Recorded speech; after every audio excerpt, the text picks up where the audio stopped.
con ustedes. Soy Cristina Díaz, directora de la Maestría en Evaluación de Políticas Públicas de la Universidad Nacional de Entre Ríos. En este congreso presentamos, junto con distinguidos colegas, un panel que tiene como nombre Formar para Evaluar, Sur, Coronavirus y Después. En realidad, esto hace mención a lo que queremos tratar.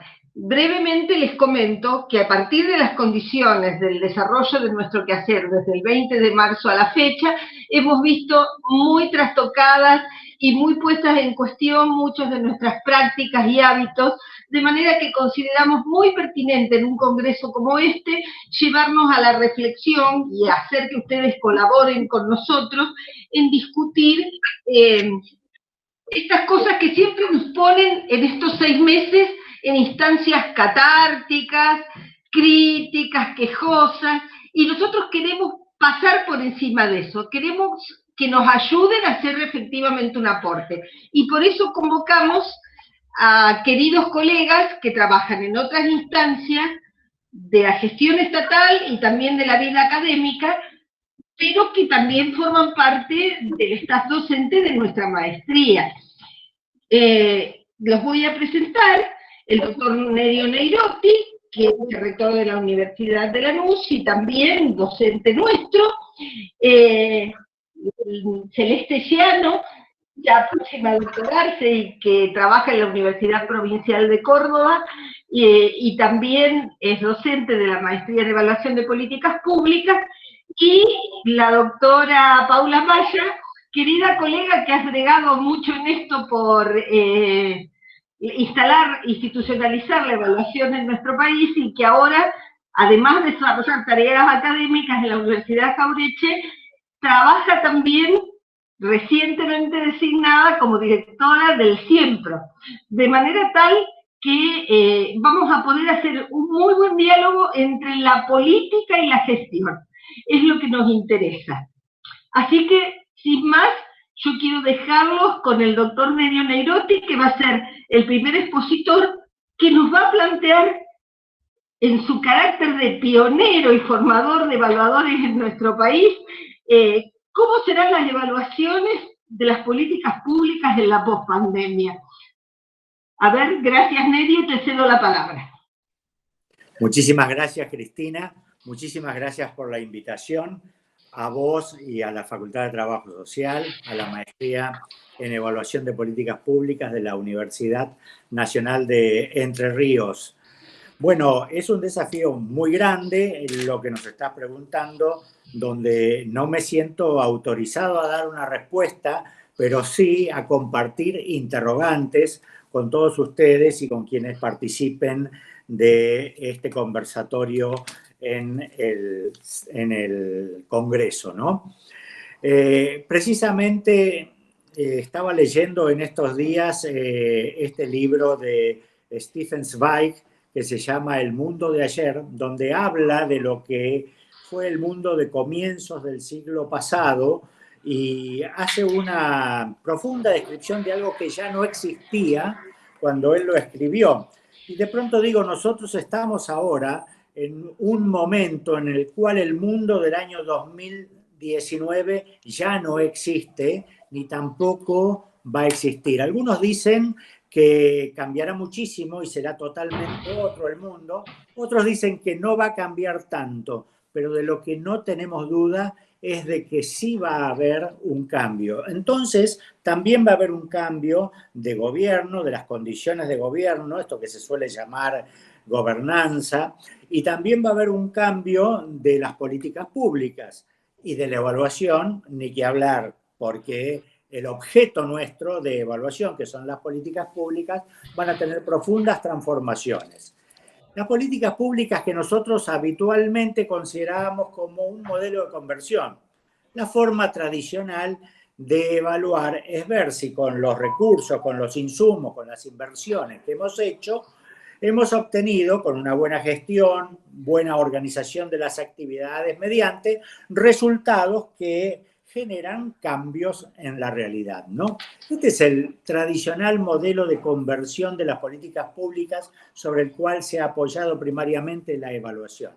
Pero resulta que las políticas públicas están desarrolladas socialmente por una interacción muy intensa entre una gran diversidad de actores y cada vez más devendrán en esta circunstancia hipótesis de permanente atención y evaluación que van a tener que contemplar una gran complejidad de variables. Este es el desafío que vamos a tener. La sociedad va a cambiar en relación a todos los órdenes de la vida, entiendo yo, pero imagino algunos nada más ahora como para poner como ejemplo. En el mundo del trabajo, gran parte de las actividades ya no van a ser presenciales, no se va a terminar la presencialidad, es lo mismo que va a ocurrir con la educación, pero hemos aprendido o se han descubierto e impuesto una serie de condiciones virtuales que aparecen ahora como oportunidades, como ventajas y que van a reconfigurar el mundo del trabajo. Esto va a significar toda una lucha, una tensión por los derechos del trabajador y también para garantizar la calidad del trabajo en esta forma más, digamos, molecular de trabajar o de aula extensa en el mundo de la educación. La vida cotidiana tendrá grandes cambios también. Tenemos ahora en este momento, junto con un exceso de comunicación o un bombardeo de comunicación, que ya lo teníamos antes, también un exceso de encuentros, un exceso de relaciones, podríamos decir, que llegan al punto de poner en riesgo la intimidad, la privacidad, el tiempo propio, el volver a uno mismo, ¿no es cierto? Y va a cambiar esto las relaciones sociales. No hablemos de las grandes tensiones geopolíticas por el tema de los recursos y el cuidado del ambiente o la ecología, que como se plantea integralmente desde el Papa Francisco, no solamente es ecológica puramente, sino también económica, social, cultural. Bueno, se generarán grandes movilidades, grandes tensiones, ¿no? Y esto también implica nuevos desafíos de gobierno. Gobierno más flexible, más abierto, intersectorial, interjurisdiccional y además con políticas públicas que se van a ir haciendo sobre la marcha. ¿Qué desafíos tendrán los evaluadores desde estas circunstancias nuevas que vamos a estar viviendo? Bueno, en primer lugar, algunas pocas cosas que yo me planteo como interrogantes, ¿no? No las afirmo. Me digo, ¿las políticas públicas podrán estar diseñadas con tanta anticipación? ¿O es que sobre la marcha, en función de una realidad vertiginosamente cambiante, donde el cambio va a ser lo permanente, las políticas públicas se van a ir diseñando sobre la marcha, ¿no? Recuerdo una charla con el ministro Arroyo que tuvo con los representantes de las universidades y pedía nuestra colaboración, donde decía, no tengo el diseño de todo el plan contra el hambre, porque es tan profundo, es tan extenso, y cómo podemos saber lo que está ocurriendo en La Quiaca o en Ushuaia. Realmente hay una gran diversidad de lugares, los que saben son los que lo van implementando, ¿no? Esto no nos exime de planificar, pero la planificación toma otra forma y por lo tanto la evaluación va a tener que estar atenta a dar aportes valorativos sobre la marcha para ir perfeccionando el diseño.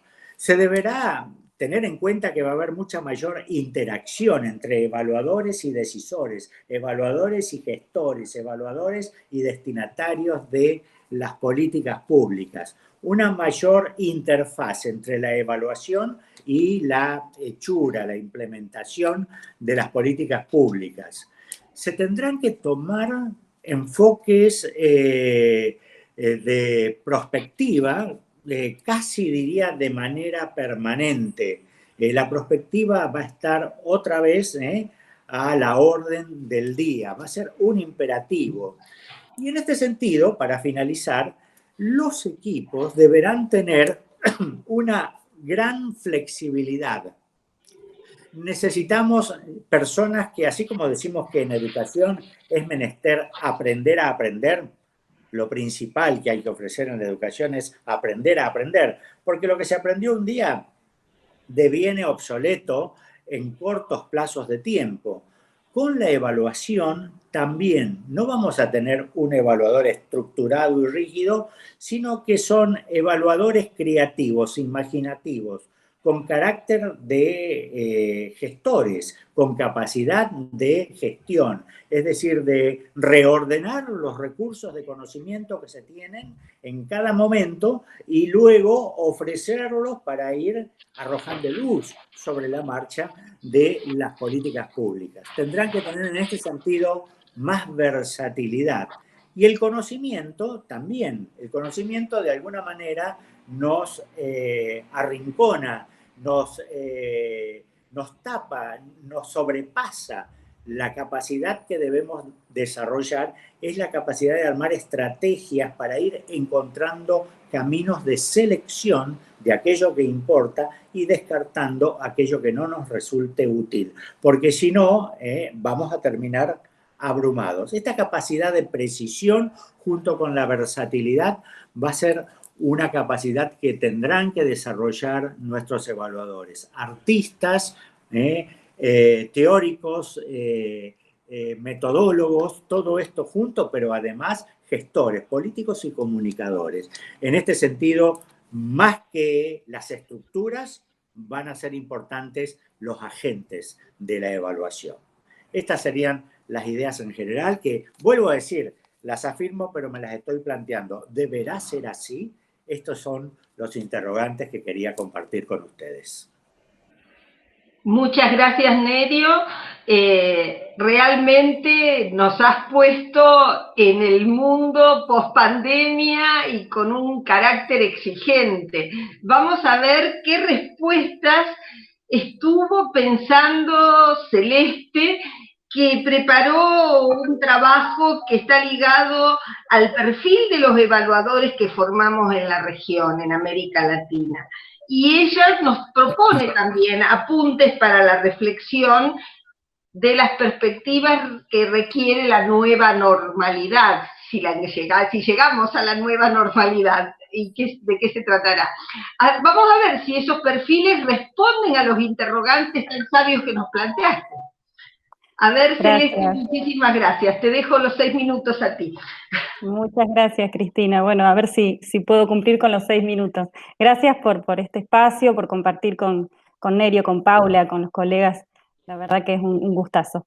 Sencillamente mi idea era compartirles un poco el estudio que hice durante mi tesis y que sigo haciendo, que permanece y está presente, con respecto a mi tema, que fue el perfil de los evaluadores en América Latina, la profesionalización. En ese sentido, contarles rapidito algunas preguntas que me hice y que nos hicimos, porque varios colegas estuvieron ahí aportando, que nos hicimos para pensar, para la reflexión, y que siguen pendientes, como dicen ellos, son preguntas pendientes, y algunas reflexiones al final. El estudio tuvo que ver con, y tomó en cuenta 39 posgrados, programas de formación en evaluación en la región. De ellos el 90% son posgrado, y un poco, bueno, he utilizado unas 17 variables, vinculando varios ejes: ontológico, epistemológico y metodológico, así que hubo un trabajo ahí de cruce de datos interesante, que por suerte pude ir refrendando con cada uno de los programas de formación.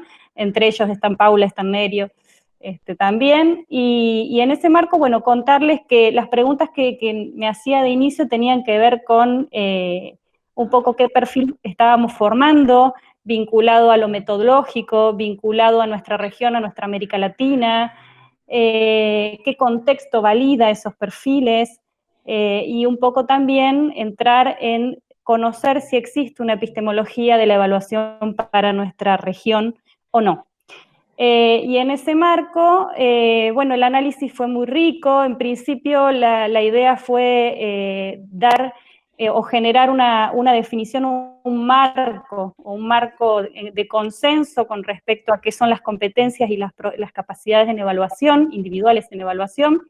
Y eso, por supuesto, hablando en el marco educativo, vincula a aquel informe de Lors de 1994, el saber conocer, saber hacer y saber ser, y saber convivir también por ahí, y he hecho algún cruce con los estándares de evaluación para América Latina y algunos de otros organismos.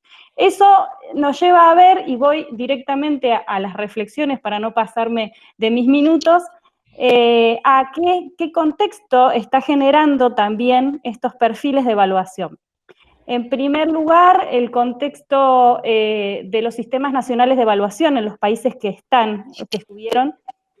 Yo creo que no adelanté que de los 39 posgrados pertenecen a 6 países, nada más, de los 18 o más que somos. Entonces, y por supuesto hay más cantidad en México y en Chile y un poco menos en el resto de los países. También hay un peso fuerte de las ciencias sociales más en Argentina, por ejemplo, también en México hay un poco, y después hay otros países que hacen más sostén por ejemplo, en ciencias económicas, y esto me parece interesante contarlo porque también va vinculado, en esto de las reflexiones, a un poco lo que exigen los sistemas nacionales de evaluación, lo que exigen los organismos internacionales que se vinculan con los sistemas nacionales de evaluación. Y entonces, finalmente, intentando hacer un cruce con los estándares de evaluación para América Latina, encontraba allí un fortalecimiento de lo metodológico, además de un choque metodológico muchas veces de acuerdo al anclaje institucional de los programas de formación. Algunos más anclados en ciencias sociales tienen una mirada más de sociales, los más anclados en ciencias económicas e ingenierías, por ejemplo, son más cuantitativos. Y esa parcelación o división o separación se nota mucho, entonces todavía la cuestión metodológica está muy fuerte y muy presente. Y por supuesto, la gran mayoría tienen un gran peso en cuanto a las enseñanzas de lo metodológico, pero no tanto otras cuestiones que tienen que ver con, como decíamos hace un ratito, el saber ser, el saber convivir. Y eso en nuestra América y en nuestras epistemologías latinoamericanas es un dato bien interesante que se requiere reforzar. Un poco también cruzando con algunas experiencias que estamos teniendo en la RELAC, en nuestra Red Latinoamericana de Evaluación, en un índice de capacidades de evaluación que se está construyendo, y en nuestros propios estándares que se están remirando o revisando. Entonces, en ese sentido, hay temas transversales que llegan y que pocos programas de formación están desarrollando, quedándose más en lo metodológico. Me alegra mucho decir, y no lo digo realmente, honestamente lo digo, que los 2 programas de formación que están acá presentes tienen mucho peso en lo ético y en las ciencias sociales, así que creo que vamos muy bien. Pero nos hace falta trabajar y combinar experiencias con el resto de los colegas.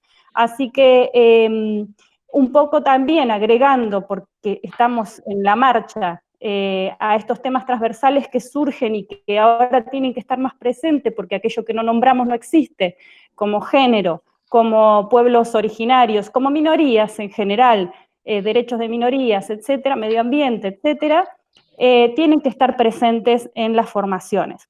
Entonces, en ese sentido, hacer un poco de hincapié allí, y bueno, finalmente una propuesta que está presente en la tesis y vamos a ver si la llevamos adelante, tiene que ver con generar una instancia de red entre los programas de formación, empezar a pensar y a pensarnos y a remirarnos a nosotros mismos para actualizarnos, para complementarnos y de cara a la nueva normalidad que nos trae otro tema bien grande, transversal, para seguir pensando.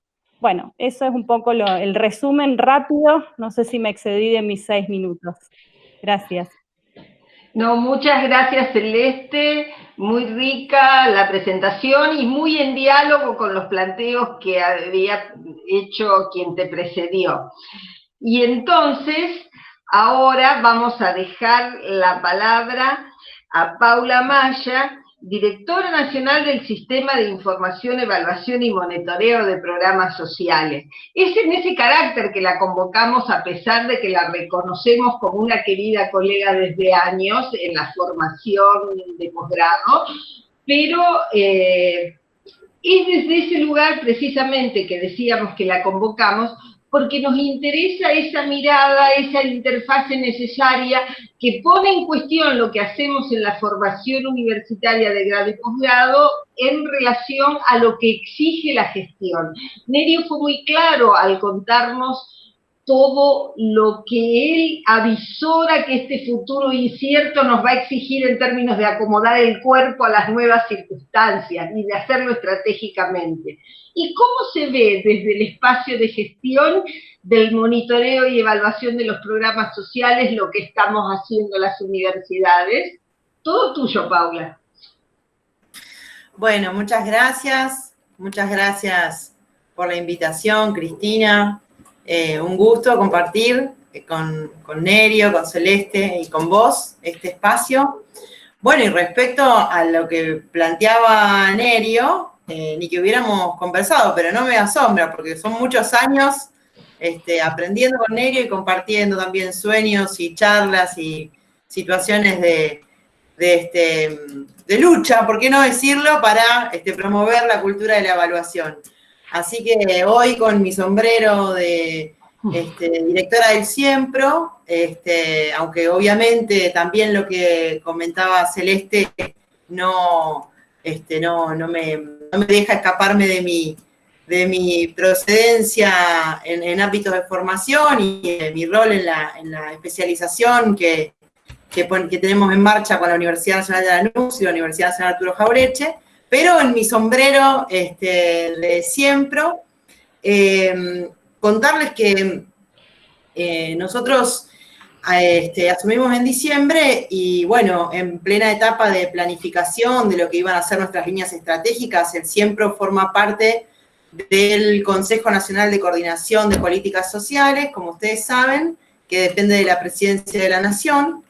Y en plena etapa de planificación nos encontramos frente a la situación del aislamiento social y de la crisis provocada por la pandemia COVID. Y entonces, como Nerio sugirió en su intervención, nos vimos ante la situación de, frente a nuestros valores y a nuestro reconocimiento sobre la responsabilidad del Siempro, decir, no podemos esperar, no podemos quedarnos sentadas como evaluadores, como institución evaluadora, mirando qué es lo que el Estado hace o cómo el Estado responde a esta crisis. Tenemos que poner esta institución al servicio del proceso de diseño y de puesta en marcha de las principales políticas que en el marco de la pandemia el Estado Nacional activó. Entonces, como énfasis de la gestión de Siempro, nosotros nos pusimos a diseñar con distintas instituciones evaluaciones con diferentes perspectivas y diferentes objetivos, pero que, como bien comentaba Nerio, son, digamos, un posicionamiento como institución evaluadora de ponerse a la par de la gestión y de los requerimientos que el Estado tiene en este contexto tan difícil, ¿no es cierto?, en el cual también se vuelve mucho más complicado el diseño de las políticas para dar respuesta a las necesidades sociales.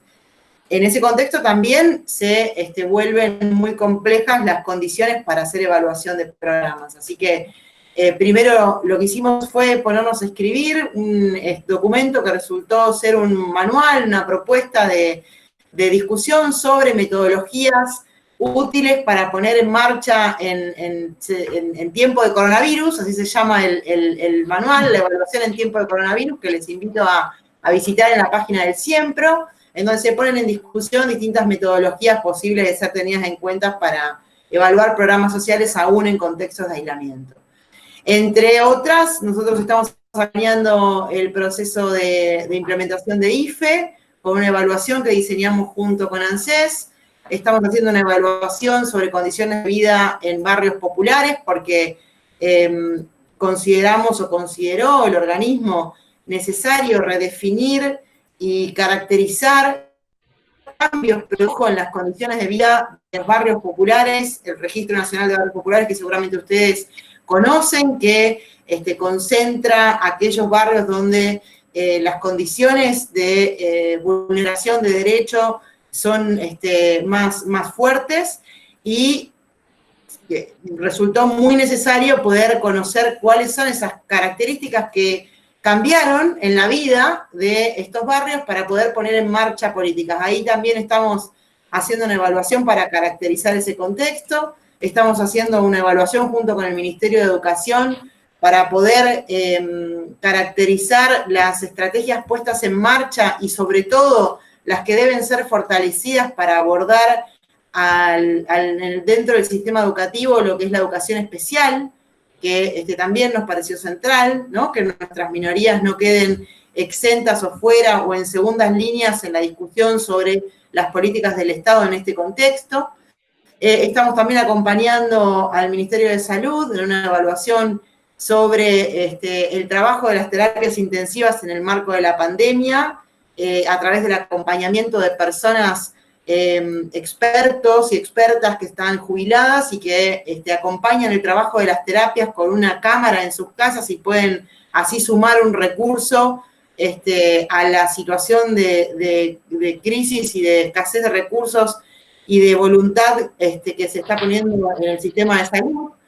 Y bueno, como para darles algunos ejemplos que quizás podemos compartir luego en el marco del conversatorio, de posicionamiento de la institución respecto del qué hacer en un contexto de crisis como a la hora de acompañar las decisiones del Estado y los procesos de diseño e implementación de las políticas y programas. Eso es un poco como para dialogar, ya que esto es un conversatorio, con esto que planteaba Nerio. Así que, Nerio, estamos haciendo lo que estás pensando que es parte de la discusión y que tienen que podemos debatir sobre el perfil o el desempeño de los y las evaluadoras. En este contexto, además de evaluar, el Siempre, como ustedes saben, es una institución rectora en los temas que le competen, monitoreo y evaluación de programas sociales, y entonces, y ahí un poco, digamos, el centro del tema, digamos, que yo quería compartir en esta invitación de Cristina es ¿qué vemos desde siempre o dónde vemos desde siempre que tenemos que poner el foco en materia de capacitación, de formación y de fortalecimiento de las competencias para evaluar? Y en ese sentido, nosotros claramente creemos que un foco fuerte de atención tiene que estar puesto en el fortalecimiento de las competencias de las provincias, de las áreas que en las provincias tienen la responsabilidad de hacer monitoreo y evaluación de programas. ¿Y por qué? Bueno, un poco, digamos, porque nuestros ámbitos de pertenencia académicos nos han hecho recorrer, digamos, distintas investigaciones y sabíamos que tenía que ver con eso. También hemos sido parte de distintos estudios que desde la red Evaluar, de la cual todos formamos parte, abordamos para caracterizar los sistemas de información social, monitoreo y evaluación en las provincias, pero esos preconceptos, esas ideas, esos saberes que teníamos respecto a estos sistemas los estamos, digamos, fortaleciendo u organizando en un estudio que estamos haciendo para caracterizar los sistemas de monitoreo y evaluación en las provincias. Y ese estudio, que está en plena realización y sobre el cual hace falta profundizar muchísimo, y eso estamos pensando próximamente con otros proyectos que den continuidad al que él siempre encaró en el contexto de aislamiento, nos dan una serie de datos que es lo que queremos compartir con ustedes en el conversatorio, sobre los cuales no me voy a explayar ahora porque si no seguro que se me van y ya se me fueron los 6 minutos. Pero en este estudio que vamos a compartir en el conversatorio vamos a poder contar qué tipos de estructuras y organigramas encontramos y pudimos reconstruir de todas las provincias del país, contar cuáles son, desde la perspectiva de funcionarios y funcionarias que estamos entrevistando, las fortalezas, las competencias, las fortalezas y los desafíos, y para cerrar, decirles que en todas las entrevistas y en todos los casos el tema de la capacitación y de la necesidad de fortalecer las competencias y habilidades para monitorear y evaluar programas sociales aparece de una manera destacada. Entonces, ese es el puntapié para nuestro programa de asistencias técnicas y capacitación que esperamos poder llevar adelante, especialmente en alianza entre los esfuerzos del CIEMPRE y del Consejo y las universidades públicas que están en todo el territorio nacional. Perdón si me extendí, Cristina. No, para nada, muchísimas gracias. Creo que ya con la intervención de todos ustedes podemos pasar a invitar a aquellos que se sientan motivados, que se hayan sentido interesados a partir de estos disparadores que hemos puesto en común, a que nos sigan en la actividad sincrónica que el Congreso ha preparado para nosotros en algún momento entre el 13 y el 16 de octubre. Los vamos a esperar porque necesitamos esa otra mirada, la de los demás interesados, para poder avanzar en esa intención que habíamos planteado cuando presentamos el panel a los organizadores, que es que desde nuestros balances individuales y colectivos pudiéramos pasar a ser cada vez más conscientes, más responsables, más sensibles a todas estas necesidades que se avisoran en la pospandemia, de modo tal que atendiendo a nuestra disposición de responder a demandas, no nos quedemos en eso. Acá no se trata de responder solo a demandas de gobiernos, organizaciones de la sociedad civil, organismos internacionales, financiadores y demás. La evaluación como parte integrada al proceso de planificación y a su vez con toda la sensibilidad y la ductilidad del recurso humano que plantearon tanto Paula como Celeste, nos tiene que ayudar a avanzar en ese sentido. La mirada de quienes nos acompañen entre el 13 y el 16 va a ser fundamental. Así que invitados todos. Muchas gracias por haber aceptado participar y por las ricas intervenciones disparadoras que nos propusieron.